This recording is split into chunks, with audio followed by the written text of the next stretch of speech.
ॐ अज्ञानतिमिरान्धस्य ज्ञानाञ्जनशलाकया चक्षुरुन्मिलितं येन तस्मै श्रीगुरवे नमः। वन्देऽहं श्रीगुरो श्रीयुत्पदकमलं श्रीगुरून् वैष्णवांश्च श्रीरूपं साग्रजातं सगण रघुनाथान्वितं तं सजीवं साद्वैतं सावधूतं परिजन सहितं कृष्ण चैतन्य देवं श्रीराधा कृष्ण पादान् सहगण ललिता श्री विशाखान्वितांश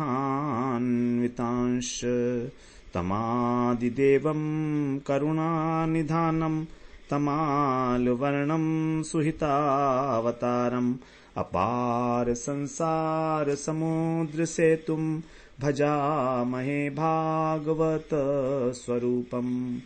हे देव हे दैत हे भुवनैक बंधो हे कृष्ण हे चपल हे करुणैक सिंधो हे नाथ हे रमण हे नयनाभिराम हा हा कदानुभवितासि पदं दृशोर्मे।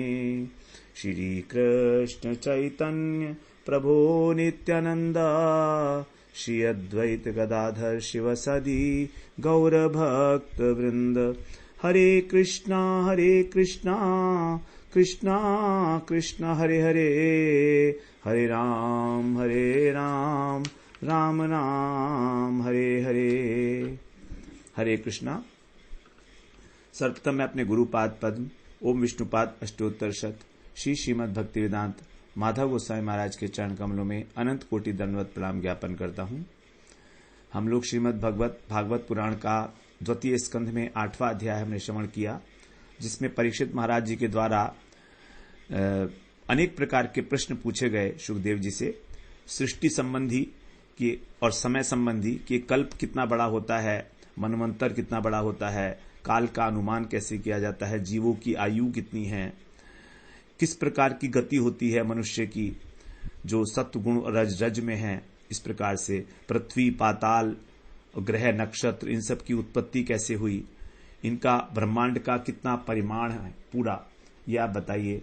फिर आप भगवान के जो अवतार हैं उनके चरित्र युगों के अनुसार अलग अलग, और किसका क्या क्या धर्म है, मनुष्य का साधारण और विशेष धर्म क्या है, विपत्ति में जो पड़े हुए हैं और राजा लोग हैं उनका क्या धर्म होगा, तत्वों की संख्या कितनी है, उनका लक्षण क्या है, योगियों का जो लिंग शरीर है सूक्ष्म शरीर वो किस प्रकार भंग हो जाता है, वेद धर्मशास्त्र इतिहास पुराण इनका स्वरूप क्या है, प्राणियों की उत्पत्ति स्थिति कैसे होती है, इष्टापूर्त जो कुआं खुदवाना इत्यादि स्मार्थ कार्य हैं ये इनकी क्या विधि है, प्रलय के समय जब सारे जीव जो है प्रकृति में लीन हो जाते हैं तो उनकी उत्पत्ति कैसे होती है, पाखंड की उत्पत्ति कैसे होती है, आत्मा के बंधन और मोक्ष का स्वरूप क्या है, किस प्रकार से आत्मा अपने स्वरूप में अर्थात कृष्ण दासत्व में स्थित होता है, भगवान अपनी माया से किस प्रकार अलग रहते हैं, उदासीन रहते हैं उससे, ये सब मैं आपसे सुनना चाहता हूं।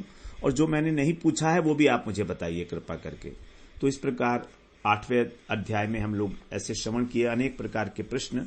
अब 9वें अध्याय से परीक्षित जी के प्रश्नों का उत्तर दिया जा रहा है और साथ में ही चतुश्लोकी भागवत का वर्णन है। तो यहाँ कह रहे हैं श्री शुक उवाच आत्म मायामृते राजन परस्यानुभवात्मनः न घटेतार्थ संबंध स्वप्न द्रष्टुरिवांजसा। हे राजन, स्वप्न द्रष्टु स्वप्न को जो देखने वाला है उसकी भांति, इव माने उसकी भांति ही अनुभवात्मन अनुभव स्वरूप जो भगवान है, परस्य माने भगवान का, आत्म मायाम अपनी आत्मा को छोड़कर, ऋते माने अपनी आत्मा और ऋते माने रहित होकर, अंजसा अर्थ संबंध न घटेत पदार्थों के साथ कोई संबंध नहीं है। परस्य का अर्थ हम लोग आत्मा भी लेंगे तो आत्मा का वास्तव में इस माया रचित जो संसार है और इसके कार्य हैं इनसे कोई भी संबंध नहीं है, स्वप्न की तरीके से ही बस ये संबंध। तो शरीर का आत्मा के साथ कोई संभव नहीं है, कोई संबंध नहीं है। तो सुखदेव जी कहते हैं जैसे स्वप्न में देखने वाला जो व्यक्ति है वो जो स्वप्न में देखता है वो वास्तविक नहीं होता है, लेकिन फिर भी मान लेता है कि वो वास्तविक हो रहा है। उसी प्रकार से हमारी आत्मा का देह के साथ वास्तविक संबंध नहीं है। इसका कारण क्या है? केवल भगवान की माया है। और उसी प्रकार से भगवान का भी, जो भगवान है उनका भी माया से, भगवान का तो माया से संबंध है, भगवान का नहीं, आत्मा के लिए कह रहे हैं कि अपनी यहां पर जो है पंचभूतों से संबंध से रहित है जीवात्मा, और शरीर हमारा पांच भौतिक है। तो इनके संबंध का कारण पूछा था, प्रश्न पूछा था परीक्षित महाराज ने, उसका उत्तर कह रहे हैं जैसे कोई व्यक्ति नींद में सो गया, तब स्वप्न आता है, अनेक प्रकार के पदार्थ देख रहा है, नींद खुली तो कोई वास्तविक पदार्थ तो कुछ भी नहीं दिख रहा है। तो जैसे स्वप्न में दिखने वाले पदार्थों से उसका जागृत अवस्था में कोई संबंध नहीं है, उसी प्रकार जो जीव है वो वास्तव में क्या है? भगवान की चित्त रूपा शक्ति है। तो उसका माया के साथ संबंध होने के कारण उसको ऐसा लगता है कि ये शरीर उसका है। जैसे स्वप्न का और स्वप्न के पदार्थों का, स्वप्न के जो देखे जाने पदार्थ हैं उनका स्वप्न दृष्टा से संबंध क्या है? केवल निद्रा है, निद्रा के कारण ऐसा हो रहा है। उसी प्रकार जो जीवात्मा है उसका पांच भौतिक शरीर से जो संबंध है, यह है इसका कारण माया। और ये माया जो है, क्योंकि भगवान से विमुख हो गया जीव, तो इस बहिर्मुखता के कारण ही माया से जीव अभिभूत हो गया। और माया भगवान की दैवी शक्ति है, दुरत्यया है। इसको पराभूत करना, इससे ऊपर उठ जाना अत्यंत दुष्कर है।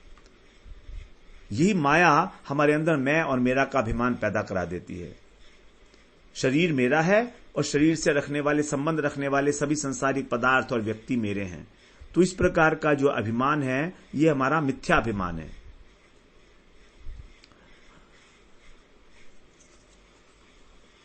आगे कह रहे हैं दूसरे श्लोक में, बहुरूप इवा भाति मायया बहुरूपया रममाणो गुणेश्वस्या ममहामिति मन्यते।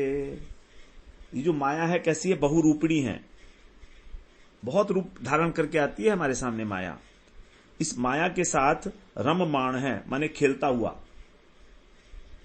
ये जो जीव है ये अनेक प्रकार का प्रतीत होता है, क्योंकि इसमें रमा हुआ है। रममाण है माने रमा हुआ है इस माया के अंदर, अर्थात संसार के अंदर। तो संसार के अंदर रमण करने के कारण ये जीव अनेक प्रकार से जो है अनुभव करता है आनंद का, और मैं और मेरा का अभिमान कर लेता है। मम अहम इति मन्यते। तो जो माया के गुण हैं, अर्थात ये शरीर है, इसमें और शरीर से संबंधित जो मम है अर्थात मेरा है, ये ऐसा मान लेता है और इसमें रमण करता है, अर्थात इसमें आनंद लेता है। तो ये जो आनंद है, जो सुख मिल रहा है माया के अंदर रमण करने से, ये वास्तविक सुख नहीं है। ये ऐसा ही सुख है जैसे कि स्वप्न में मिल जाए किसी को। अब स्वप्न में किसी की लॉटरी खुल जाए तो स्वप्न में बड़ा खुश हो रहा है वो, लेकिन जब जागता है तो क्या हुआ? कुछ भी नहीं। तो इस प्रकार से संसारी जीव जब माया के वश में होता है तो अपने को कभी मनुष्य मानता है, कभी देवता मानता है, कभी बालक, अनेक रूपों में। लेकिन ये सभी चीजें, जो शरीर है, ये चाहे मनुष्य शरीर हो चाहे देवता शरीर हो, ये सभी माया का कार्य है। रज, सत्व और तम, इनकी परिणति है ये। और इन गुणों के विकार में वो सुख का अनुभव करता है। रमण माणे है, रम माणे का मतलब है खेलता है, उसमें रमण करता है, आनंद का अनुभव करता है। तो इसका कारण केवल एक ही है, माया के तीन गुण। तीसरे श्लोक में कह रहे हैं, यर्हि वाव महिम्नि स्वे परस्मिन् काल माययो रमेत गत सम्मोहस्त्यक्तोदास्ते तदो भयम। यर्हि माने जब, अस्मिन माने इस, काल तो शुद्ध करने वाला जो काल है, माया को कौन करता है? शुद्ध काल करता है, तभी तो उसके अंदर विकार उत्पन्न होते हैं। तो जो काल के द्वारा शुद्ध हो गई है माया, उससे परे अर्थात इन गुणों से जब परे हो जाता है जीव, जब गुणातीत अवस्था में पहुंच जाता है, तो माया के प्रभाव से तो वो इसमें रमण करता है, और जब उनसे अतीत हो जाता है तब उस समय परे माने अतीत हो जाना, तब वो अपनी महिमा में स्वे महिमनी अर्थात आत्मा अपनी महिमा में वाव रमेत, अपनी आत्मा में ही रमण करता है। और फिर क्या होता है, वो सम्मोह गत तदा, जो संसारिक बंधन है, सम्मोह है उसके मन में, ये गत माने छूटकर, तदा माने तब, उभयम त्यक्त्वा उदास्ते, उभयम मतलब मैं और मेरा, इन दोनों को ही छोड़कर उदास्ते माने उदासीन हो जाता है। तो जब ये मैं और मेरा को छोड़ देता है, इसके प्रभाव को, तब वो इसका परित्याग करके और अपने वास्तविक स्वरूप में अवस्थित हो जाता है। ये कहा था ना उन्होंने कि ये जीव जो है कब अपने स्वरूप में अवस्थित होता है, तो उसी प्रश्न का उत्तर दे रहे हैं यहां पर कि जब जीव पुरुष और प्रकृति से अतीत होकर अपने स्वरूप की महिमा कौन सी है, कृष्ण दासत्व, जीवेर स्वरूप है नित्य कृष्णदास, तो जब उसमें स्थित हो जाता है, अनुरक्त हो जाता है, तब वो भगवान से उसका प्रेम आरंभ हो जाता है, प्रेम करता है, उसका मोह दूर हो जाता है। और इसके फलस्वरूप जो है ये दोनों प्रकार की जो बुद्धि है, मैं और मेरा, उभय बुद्धि, इसका त्याग करके और अपने स्वरूप में आ जाता है। चौथे श्लोक में कह रहे हैं, आत्म तत्व विशुद्ध्यर्थम यदा भगवान ऋतम ब्रह्मणे दर्शयन रूपम अव्यलीक वृतादृतः। अव्यलीक का मतलब है निष्कपट। तो निष्कपट व्रत के द्वारा, तप के द्वारा, व्रत का मतलब तप है, तो जब निष्कपट तप के द्वारा भगवान ने ब्रह्मा जी को अपने रूप का दर्शन कराया।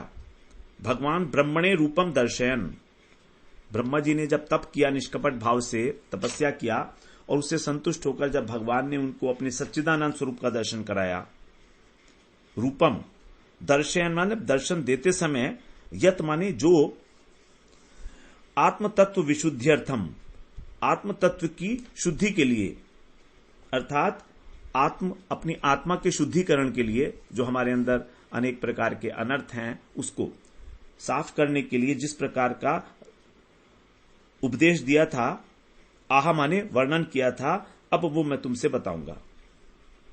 तो जो भगवान ने ब्रह्मा जी को उपदेश दिया था अपने आत्म स्वरूप में स्थित होने के लिए, इस मैं और मेरा को छोड़कर, उस उपदेश को मैं तुम्हें बताऊंगा जो भगवान प्रसन्न होकर ब्रह्मा जी को बताए थे जब उन्होंने तप किया था।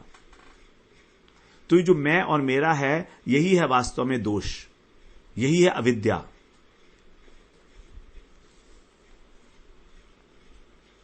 इस प्रकार से यहां पर कहा गया कि वो ही बात मैं तुम्हें बताऊंगा जो भगवान ने ब्रह्मा जी को बताई थी।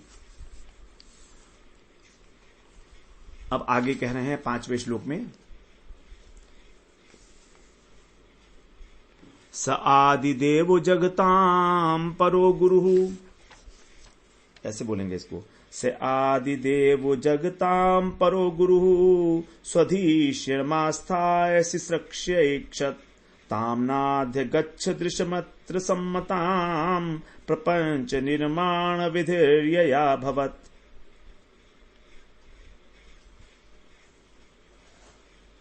भवेत है, भवत नहीं, भवेत। यहां कह रहे हैं कि स जगताम परह गुरु, वे संसार के कौन है, परम गुरु कौन है, आदिदेव अर्थात ब्रह्मा जी। स्वधीष्ण्यम अपने स्थान पर अर्थात कमल के ऊपर, आस्थाय माने बैठकर, शिश्रक्षये सृष्टि करने के लिए, अक्षत विचार करने लगे। ब्रह्मा जी इस प्रकार से विचार करने लगे कि सृष्टि कैसे की जाए। ये अब बता रहे हैं कि भगवान ने उनको कब उपदेश दिया था। तो जब संसार के जो हैं परमेष्ठी, जो हैं जिनको कहा जाता है परमेष्ठी पद, अर्थात सर्वश्रेष्ठ पद है गुरु के रूप में, तो ये ब्रह्मा जी जब अपने स्थान पर बैठकर सृष्टि करने का विचार कर रहे थे, यया प्रपंच निर्माण है, जिससे कि इस प्रपंच का निर्माण विधि प्रक्रिया भवेत माने संपन्न हो सके, तो अत्र सम्मताम, इस विषय की उन्हें ताम दृश्यम न अध्यगच्छत, इस विषय में उनको कुछ समझ में नहीं आई, वो बुद्धि नहीं मिल पाई उनको। दृश्यम का मतलब है दृष्टि, अर्थात बुद्धि, सूझबूझ, तो वो उनको जो सूझबूझ थी, प्रज्ञा थी, वो उनको प्राप्त नहीं हो सकी। जब वो ये सोच रहे थे कि मैं अपनी बुद्धि के द्वारा इस सृष्टि रचना को संपन्न कर सकूं, निश्चित प्रकार से उसको वो जो है प्राप्त नहीं कर पाए उस ज्ञान दृष्टि को, जो उनके लिए वांछनीय विधि है।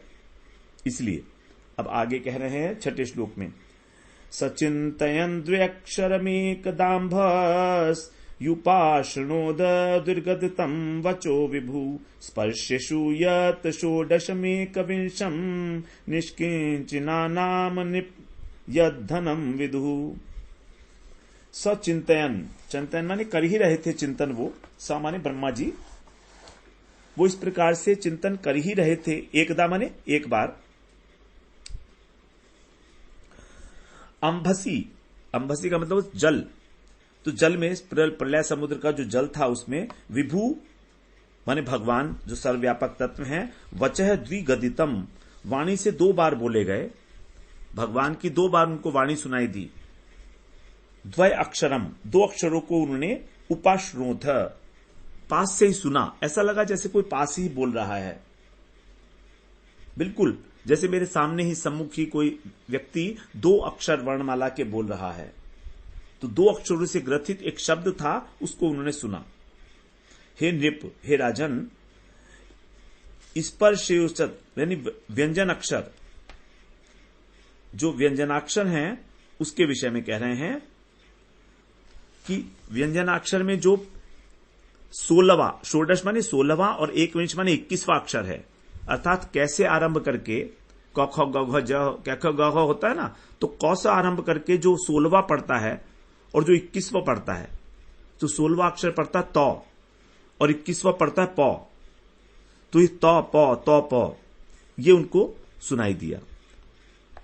जो कैसा है, निष्किंचिना नाम धनम विदुहु, जिसको जो निष्किंचन लोग हैं उनका धन माना जाता है।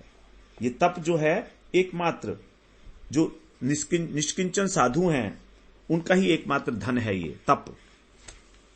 तो तप वही कर सकता है जिसको संसार भगवान के लिए जो तप करना है, ये कोई वो वाला तप नहीं है जो अपनी इच्छाओं की पूर्ति करने के लिए अपने शरीर को सुखाया जाता है, इस प्रकार का नहीं है। तो ये जो तप किया जा रहा है, यही निष्किंचन जो व्यक्ति हैं उनका परम धन है। इस प्रकार से उन्होंने इन 2 अक्षरों को मिला, अपने पास से ही सागर में 2 बार उच्चारित होते हुए सुना। उन्होंने 2 बार इन्होंने इस शब्द को सुना। इसका अर्थ बिल्कुल क्लियर हो गया कि तुम तपस्या करो, इस प्रकार की उनको आज्ञा हो गई। अब कौन कह रहा था ये, इसके लिए आगे कह रहे हैं,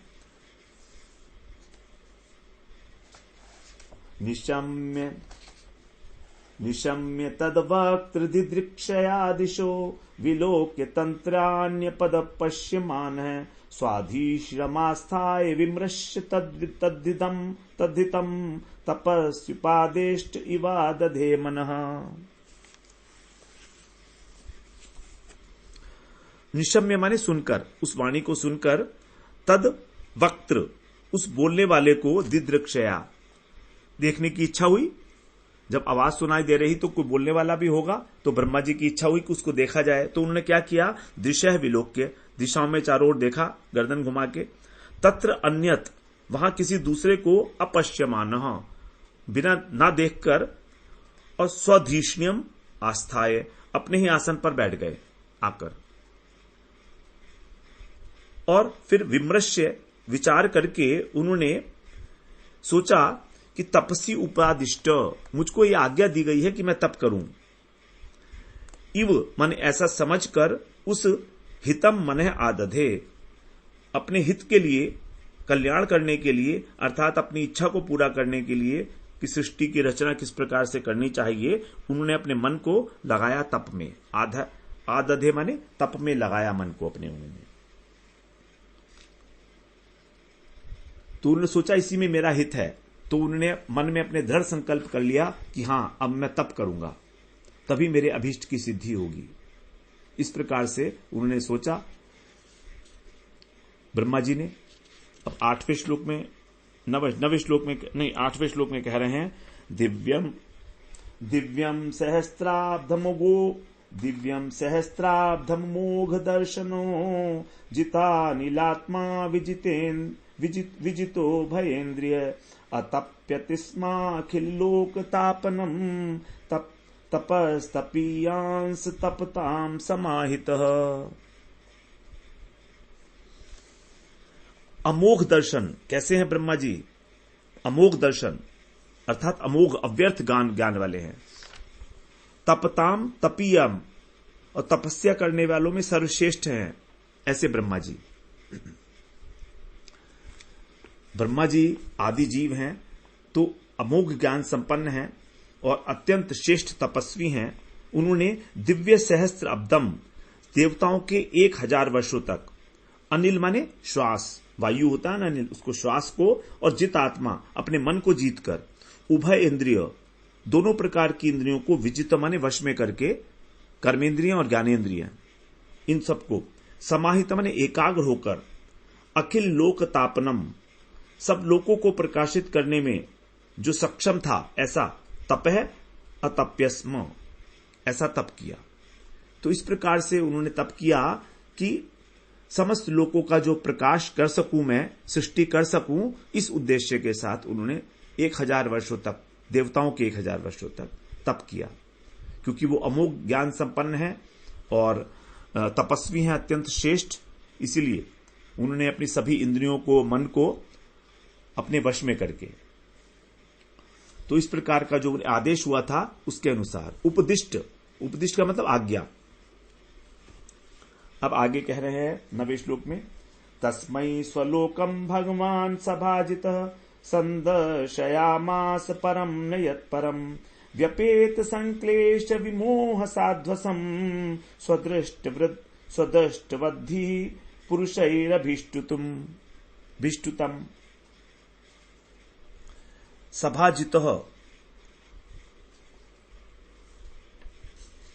सभाजित माने जब ब्रह्मा जी ने तप किया तो उसके द्वारा भगवान की संतुष्टि हुई, भगवान की तपस्या से प्रसन्न, वो ब्रह्मा जी की तपस्या से प्रसन्न होकर भगवान ने तस्मै माने उनको स्वलोकम संदर्शयामास है, अपना वैकुंठ लोक दिखाया। उस वैकुंठ लोक में क्या देखा? यत परम न संक्लेश है। उस वैकुंठ धाम में संक्लेश का मतलब कोई क्लेश नहीं था, और विमोह कोई मोह नहीं था, साध्वसम माने भय भी नहीं था, व्यपेत का मतलब रहित, तो इन सब से जो रहित था, क्लेश मोह और भय से रहित, ऐसा अपना धाम परम लोक, स्वदृष्टवद्भी जिन्होंने स्वयं देखा है, विबुधई देवताओं के द्वारा अभीष्टुतुम उस लोक की स्तुति की जाती है। अर्थात उस लोक से श्रेष्ठ कोई भी स्थान नहीं है, और जो देवता हैं, आत्मवेत्ता गण हैं, उस स्थान की, उस धाम की हमेशा स्तुति किया करते हैं। इस प्रकार से भगवान ने उनको अपना लोक, वैकुंठ लोक दिखाया। अब 10वें श्लोक में कह रहे हैं प्रवर्तते यत्र रजस्तमस्तयो सत्वंच मिश्रम न च काल विक्रमः न यत्र माया किमुता परे हरे रनुवृतार्यत्र सुरासुरार्चितः। यत्र माने जहां पर, रज तम यानी रजोगुण और तमोगुण, तयो माने इन दोनों से ही, मिश्रम सत्वम मिश्रित सत्व भी न प्रवर्त नहीं होता। तो वहां पर जो सत्व है वो शुद्ध सत्व है, क्योंकि प्रकृति का तो वहां पर प्रवेश ही नहीं है। तो रज और तम से जो युक्त सत्व होता है उसको बोलते हैं मिश्रित सत्व।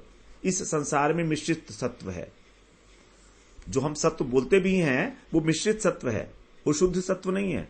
शुद्ध सत्व केवल वैकुंठ धाम में है, तो वहां पर जो है प्रवर्त नहीं होता। और वो काल विक्रम च न, वहां पर काल का पराक्रम भी नहीं चलता, वहां पर किसी प्रकार का कोई भूतकाल भविष्य काल नहीं है, वहां नित्य वर्तमान काल है वैकुंठ लोक में। यत्र माया, वहां पर माया भी नहीं पहुंच सकती है।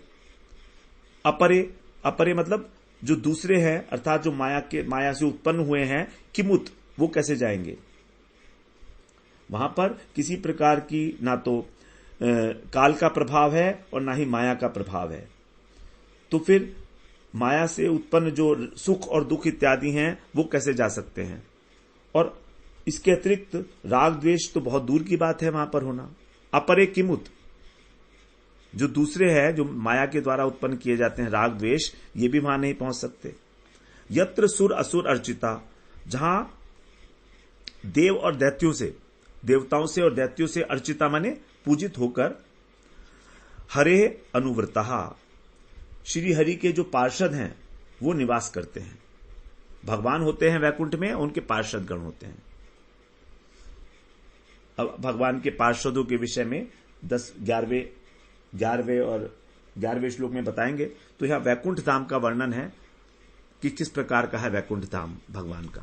तो वहां पर ना तो माया का प्रवेश है, ना काल का प्रवेश है। तो फिर माया की जो गुण है, काम, क्रोध, लोभ, मोह, राग, द्वेष इत्यादि, उनके प्रवेश का तो कोई प्रश्न ही नहीं उठता है। अब आगे कह रहे हैं 11वें श्लोक में,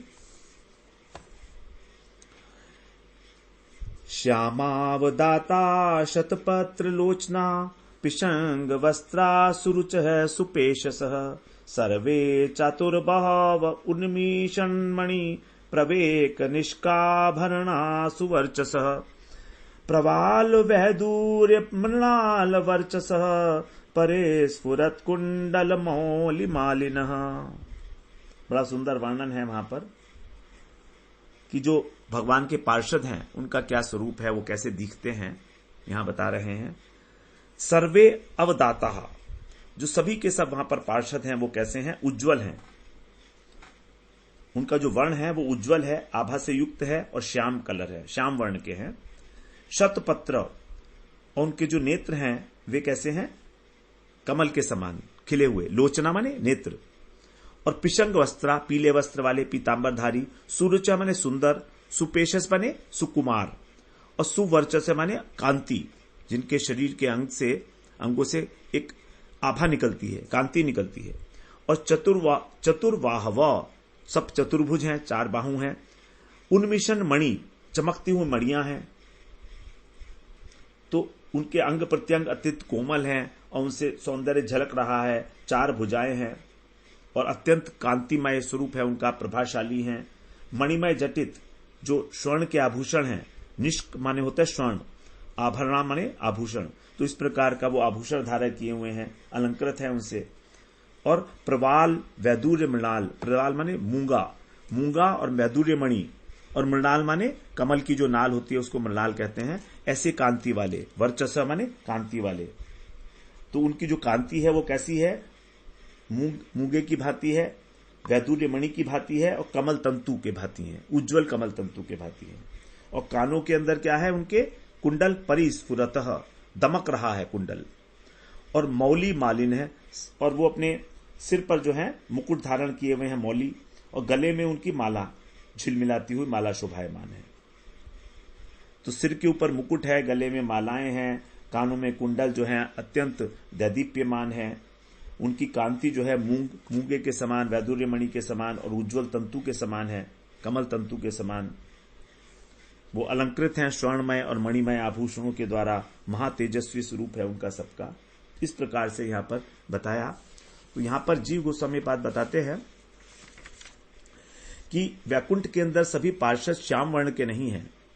जिन्होंने सारूप्य मुक्ति प्राप्त की है उनका वर्ण तो श्याम है, जैसे नारायण का जो वर्ण है वो श्याम रंग है।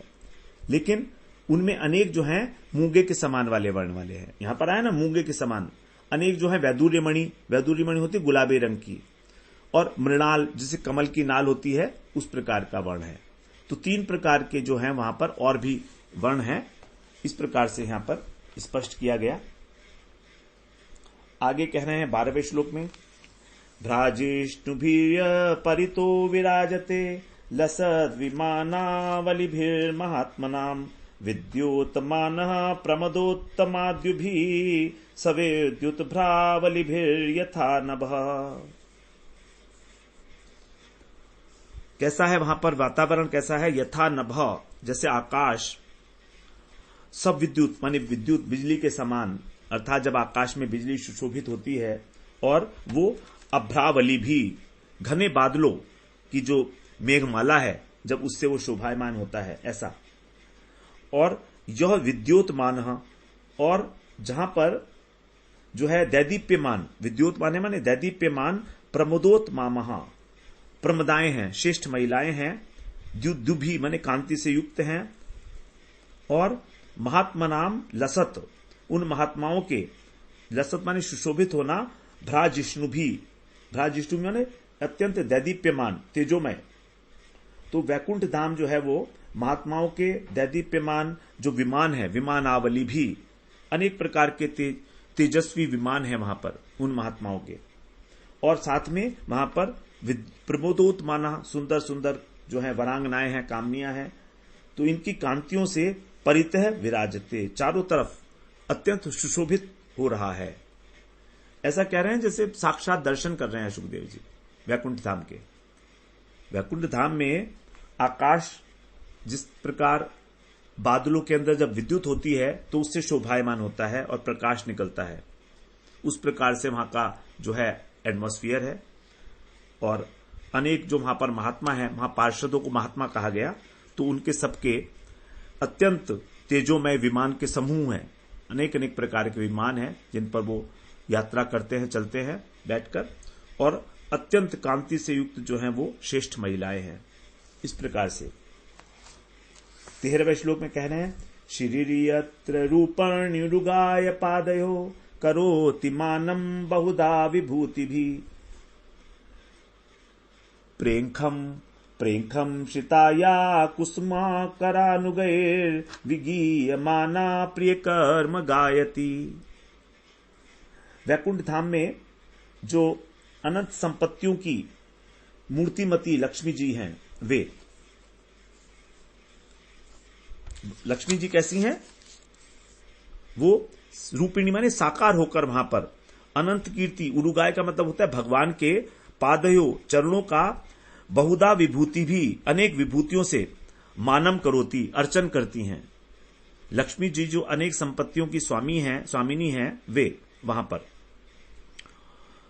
और प्रेंखम मतलब झूला जो होता है, तो जब लक्ष्मी जी, भगवान जो हैं, जब लक्ष्मी जी के प्रेम के वशीभूत हो जाते हैं तो झूले पर जो झूलती हुई हैं, श्रिता प्रिय कर्म गायति, अपने प्रियतम की लीलाओं का गान करती हैं, नारायण की लीलाओं का गान करती रहती हैं। और कुसुमा करानुगई, जो भौरे हैं वहां पर, वे जो उनका सौंदर्य है, उनका सौरभ है, उससे विगीयमाना, अर्थात वो लक्ष्मी जी का गुणगान करते हैं। तो जो भौरे हैं वो मतवाले होकर लक्ष्मी जी के सौंदर्य से और सौरभ से लक्ष्मी जी का गुणगान करते हैं अपनी गुंजार के द्वारा। तो गुंजार करने लगते हैं भ्रमर उनके समीप, जब लक्ष्मी जो है झूले पर बैठकर और भगवान के लीलाओं का गान कर रही हैं उस प्रकार से। और वो लक्ष्मी जी जो हैं सभी संपत्तियों की स्वामिनी है, साकार रूप में, रूपिणी मतलब साकार रूप में, मूर्तिमान है। तो अपनी विभूतियों के साथ, अर्थात जो अपनी उनकी दासियां हैं, सहचरियां हैं, उनके साथ भगवान के श्री चरणों की पूजा करती हैं। 14वें श्लोक में कह रहे हैं, ददर्श तत्राखिल सात्वतां पतिम श्रियपतिम यज्ञपतिम जगतपतिम सुनंद नंद प्रबलाननादिभिः स्वपार्षदाग्रैः परिसेवतम विभुम। ब्रह्मा जी ने क्या देखा? और जब भगवान ने वहां दिखाया तो ददृश माने देखा, तत्राखिल उस वैकुंठ धाम में समस्त भक्तों के जो बल्लभ हैं, सात्वताम पति, सात्वत का होता है भक्त लोग, तो जो वहां पर पार्षद हैं उनको कहा गया भक्त। वो उनके जो वल्लभ मतलब उनके जो पति हैं अर्थात यज्ञपति हैं, उनको यज्ञपति भी कहते हैं, जगतपति, लक्ष्मीपति, विभु भगवान विराजमान है उस वैकुंठ धाम में। और वहां पर उनके जो पार्षद हैं सुनंद, नंद, प्रबल और अरहण इत्यादि, ये सब उनको घेर कर उनकी सेवा कर रहे हैं। परिसेवितम, अच्छी प्रकार उनको घेरे हुए हैं, उनकी सेवा कर रहे हैं। स्वपार्षदाग्रही, सात्वताम पति मतलब जो अपने भक्तों के स्वामी हैं वे। इस प्रकार से उनकी सेवा हो रही है। जो श्रीयपति माने रमापति हैं, यज्ञपति हैं और जगतपति हैं। 15वें श्लोक में कह रहे हैं भृत्य प्रसादाभिमुखम दृगासवम प्रसन्न हासारुणलोचनाननम किरीटिनम कुंडलिनम चतुर्भुजम पीतांबरम वक्षसि लक्षितम श्रिया। ये सब ब्रह्मा जी ने वहां पर देखा है वैकुंठ धाम में। तो भृत्य प्रसाद मतलब सेवकों पर, भृत्य का मतलब सेवक, सेवों पर कृपा करने के लिए भगवान हमेशा अभिमुखम उद्यत रहते हैं, तैयार रहते हैं। तो ऐसे भगवान दृक् आसवम अपनी अमृत भरी दृष्टि से, आसव का मतलब होता है अमृत, और प्रसन्न हास प्रसन्नता से हंसते हुए, मुस्कुराते हुए, अरुण लोचन लाल लोचनों से युक्त, आननम मुख उनका किरीटिनम मुकुटधारी हैं, और कुंडिलम कुंडल पहने हुए हैं, चतुर्भुजम पीतांबरधारी हैं, वक्षस्थल पर श्रिया लक्षितम वक्षस्थल पर उनके लक्ष्मी जी का चिन्ह है, श्रीवत्स का चिन्ह है भगवान के। तो भगवान की जो चितवन है उस समय बड़ी मनमोहन है, बड़ी मनमोहक है, और अपनी कृपा को वितरण करने के लिए वो हमेशा तैयार है। सबका आनंद विधान करती है उनकी जो चितवन है। मुखमंडल पर उनका हमेशा मुस्कान है, आंखों में लालिमा है, मस्तक पर मुकुट, कानों में कुंडल दैदीप्यमान है, चतुर्भुजधारी श्याम वर्ण पर पीतांबर झिलमिला रहा है।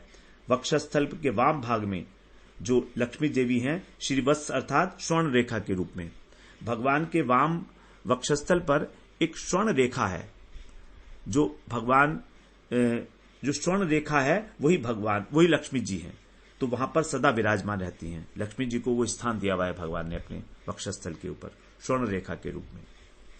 16वें श्लोक में कह रहे हैं अध्यरणीय सन्मा स्थितम परम व्रतम चतुषोडश पंच शक्ति भी युतम भगई स्वरितरात्र चाध्रुवै स्व एव धामन रममाणमीश्वरम। वैकुंठीय जो योगपीठ है वहां का वर्णन कर रहे हैं भगवान किस प्रकार से वहां पर जो है पूजित होते हैं अपनी शक्तियों के द्वारा। वे भगवान नारायण अत्यंत श्रेष्ठ सिंहासन के ऊपर विराजमान है। अर्घणीय माने बहुमूल्य, परम आसनम श्रेष्ठ आसन जो है उस पर आस्थित माने बैठे हुए हैं। और चतुर्षोडश पंच 4, 16 और 5 इन सबको जब जोड़ते हैं तो 25 आता है।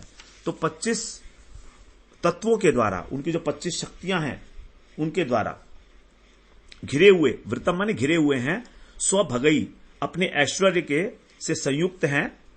भग का अर्थ है ऐश्वर्य। और अत्र इतर च, और यहां पर भगवान को छोड़कर इतर माने दूसरे, अध्रुवई, अध्रुवई का मतलब है केवल उनका आभास मात्र होता है, वो होते नहीं, अस्थायी रूप से रहते हैं। स्व एव धामन रममाण ईश्वर है, वो अपने धाम में क्रीड़ा करते हैं भगवान। तो यहां पर जो भगवान की 25 शक्तियां हैं वो बताए गए हैं।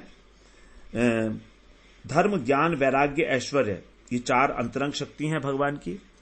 उसके बाद जो भगवान के जो परिकर हैं, चंड, प्रचंड, भद्र, सुभद्र इत्यादि, ये 12 शक्तियां हैं। बहिरंग शक्तियां 16, 4 + 16, और कूर्म, अनंत, गरुड़ इत्यादि ये 5 शक्तियां हैं। टोटल इस प्रकार 25 शक्तियां हैं। 4 तो हो गए धर्म, ज्ञान, वैराग्य और ऐश्वर्य। 16 हो गए ये चंड, प्रचंड, भद्र, सुभद्र इत्यादि। 16 हैं इस प्रकार के भगवान के जो पार्षद हैं। तो उसके विषय में यहां पर बताया गया कि किस प्रकार से भगवान के अनेक जो शक्तियां हैं वो वहां पर विराजमान हैं। चंड, प्रचंड, भद्र, सुभद्र, जय, विजय, धाता, विधाता, कुमुद, कुमुदाक्ष, पुंडरीक, वामन, शंशुकर्ण, सर्वनेत्र, सुप्रतिष्ठित और सुमुख, ये 16 दिक्पाल हैं, 16 शक्तियों के रूप में विद्यमान है। और 5 जो है शक्तियां हैं कूर्म, नागराज, वैनतेय और छंद, समस्त छंद और समस्त मंत्र, जो वेदों के अंदर छंद और मंत्र हैं, वो ये 5 शक्तियों के रूप में वहां पर विराजमान है। इन 5 शक्तियों के साथ जो उनका स्वरूपभूत ऐश्वर्य है, उनके स्वरूप में ही उसके साथ वैकुंठ धाम में भगवान नित्य लीला विलास करते हैं। उसका ब्रह्मा जी ने वहां पर साक्षात दर्शन किया। इस प्रकार से हम लोग यहां पर आज विश्राम लेंगे इसी जगह पर 16वें श्लोक पर। वांछा कल्पतरुभ्यश्च कृपा सिंधुभ्येव च पतितानां पावनेभ्यो वैष्णवेभ्यो नमो नमः।